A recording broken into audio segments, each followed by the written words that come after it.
AK Dreams presents you Ramanavami Utsav. Venue Rama Anjaneya Temple, Ernakulam district.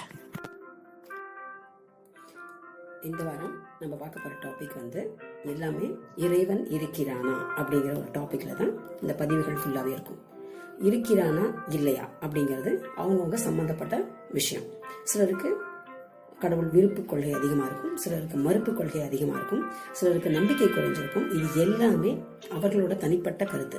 இதில் ஒருத்தர் force பண்ணுறதுக்கோ விரும்பணும்னு சொல்கிறதுக்கோ மறுக்கணும்னு சொல்கிறதுக்கோ யாருக்குமே எந்த உரிமையும் கிடையாது. ஏன்னா நம்ம வாழ்றது டெமோக்ராட்டிக் கண்ட்ரி அப்படிங்கிற ஜனநாயக நாடு. சரியா? ஸோ இந்த வாரம் நம்ம பார்க்க போகிற டாபிக் பல இடங்களில் கோவில்களில் நடந்த அழகான நிகழ்வுகள். அதுதான் இந்த பதிவில் பார்க்க போகிறோம். எந்த டாப்பிக்கில்? கடவுள் இருக்கிறானா இல்லையா? அது பதில் உங்களிடமிருந்து. ராமநவமி அப்படின்னாலே ராமனை பற்றி பேசாமல் இருக்க முடியாது. இப்போ ரீசெண்டாக ராமநவமி மிகச்சிறப்பாக எல்லா விதமான கோயில்கள், ராமர் கோயிலும் கொண்டாடப்பட்டது.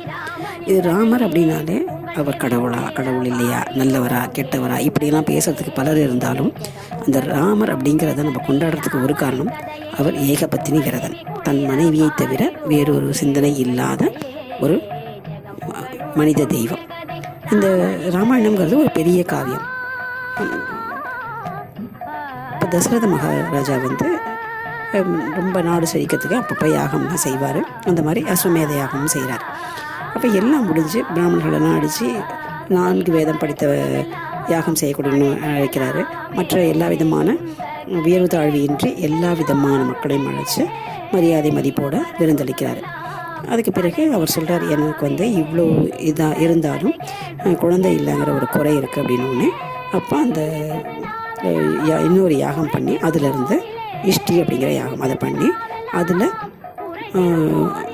மகாவிஷ்ணுவை துதித்து பூலோகத்தில் தர்மம் செழிக்கிறதுக்கு ஏதாவது நீங்கள் பண்ணணும் அப்படின்னோடனே மகாவிஷ்ணு சொல்கிறாரு, நான் 11,000 வருஷம் இந்த பூமியில் பிறந்து ஆள போகிறேன்.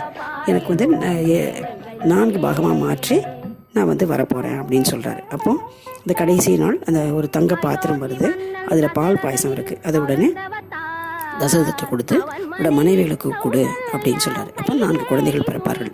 இப்போ தசரத ராஜா ஃபஸ்ட்டு கௌசல்யாவுக்கு கொடுக்குறாரு, அப்புறம் சுமித்ராவுக்கு கொடுக்குறாரு, கைகேயை கொடுக்குறாரு. திருப்பி எஞ்சி பாயசம் இருக்கிறதுனால திருப்பி சுமித்ரா கொடுக்குறாரு. அதனால தான் அவங்களுக்கு ட்வின்ஸாக பிறக்கிறாங்க, ராம லக்ஷ்மண பரத சத்ருக்னரா. அந்த ராமர் முதல் குழந்தை புனர்வச நட்சத்திரத்தில் கடக ராசியில் ரொம்ப அழகான நவமி திதியில் பிறந்ததுனால ரொம்ப அவங்களுக்கு ஒரு முதல் குழந்தை ரொம்ப அழகாக ரொம்ப தேஜஸோடு பிறந்ததுனால அவங்களுக்கு எல்லாருக்குமே ரொம்ப மகிழ்ச்சியாக இருந்தது. அந்த 2 முறை பாயசம் அருந்தினால சுமித்ராவுக்கு லக்ஷ்மணனும் சத்ருகனும் பிறக்கணும். இப்போ ராமபிரான் பிறந்த தினம்தான் ராமநவமின்னு கொண்டாடுறோம். இந்த ராமநவமி கூட ஏன் கொண்டாடுறோம் அப்படின்னா, அந்த நவமியும் அஷ்டமியும் போய் கடவுள்கிட்ட முறையிட்டு தான், இந்த மாதிரி அஷ்டமி திதினா எதுவும் செய்ய மாட்டேன்றாங்க, நவமி திதினா செய்ய மாட்டேங்கிறாங்க, எங்களுக்கு ரொம்ப கஷ்டமாக இருக்குது, மற்ற நாளில் மக்கள் சிறப்பாக எல்லாத்தையும் செலிப்ரேட் பண்ணுறாங்க அப்படின் போது கவலைப்படாதீங்க, நான் கிருஷ்ணனாக அவதரிக்கும் போது அஷ்டமி திதியிலையும் ராமனாக அவதரிக்கும் போது நவமி திதியிலையும் அவதரிப்பேன். அப்போ உங்களை கொண்டாடுவாங்க மக்கள். என்ன கோவிலில் கொண்டாடும்போது உங்கள் சிறப்பு கூடும் அப்படின்னு சொல்கிறாங்க. ஸோ அப்படி கொண்டாடப்பட்ட இதுதான் இந்த ஸ்ரீராமநவமி. இப்போ நம்ம பார்க்குறது ஒரு அழகான ஆஞ்சநேயர் கோவில் எர்ணாகுளத்தில் இருக்குது. அங்கே இருக்கின்ற ஆஞ்சநேயர் கோவிலில் மிகச்சிறப்பான முறையில் ரொம்ப விமர்சனையான முறையில் கொண்டாடப்பட்ட ஒரு ஸ்ரீராமநவமி விழாவை தான் நம்ம இந்த பதிவில் பார்க்குறோம்.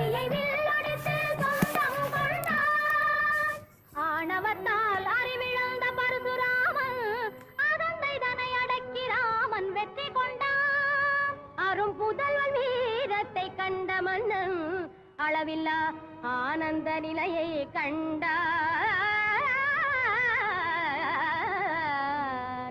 ஜெகம் புகழும் புண்ணிய கதை ராமனின் கதையே உங்கள் செவி குளிர